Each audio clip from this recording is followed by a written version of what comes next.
আমাদের ছেলেরা কি করে? সৌদি আরবে গিয়ে চাকরি করে 22,000 টাকা বেতনের। আমি এই গল্প অনেককে বলেছি। আমেরিকায় যাইতে গেলে, লন্ডনে যাইতে গেলে, কাতারে, কুয়েতে, দোহারে একটা বিরতি হয় প্লেনের। বিরতিতে যখন যায় তখন পাশ থেকে এসে সালাম দেয়, স্যার আমি আপনারে চিনি, আমি আপনারে চিনি। তুমি কে রে বাবা? স্যার আমার বাড়ি কুলুঞ্জ ইউনিয়নের অমুক গ্রামে। তুমি এখানে কি করো? বলে স্যার আমি এখানে বাথরুম পরিষ্কার করি। কেন তুমি বাথরুম পরিষ্কার করো? বলে স্যার আমাকে 80,000 টাকা বেতনের লোভ দেখাইয়া আমাকে কাতারে আনছিল, কিন্তু এখানে এসে 80,000 টাকার বেতন তো দূরের কথা, 22,000 টাকার বেতনের বাথরুম পরিষ্কার করতে করতে আমার জীবন শেষ হয়ে যাচ্ছে।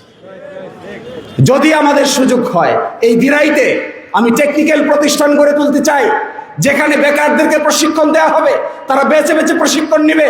50 জন 100 জন করে প্রশিক্ষণ হবে, স্কুল হবে, ঢাকা থেকে লোক আসবে, প্রশিক্ষণ দিয়ে দেশের বাইরে তাদেরকে শিক্ষিত করে যদি প্রেরণ করা যায়, বিদেশে গিয়ে তাদেরকে আর বাথরুম পরিষ্কারের কাজ করতে হবে না।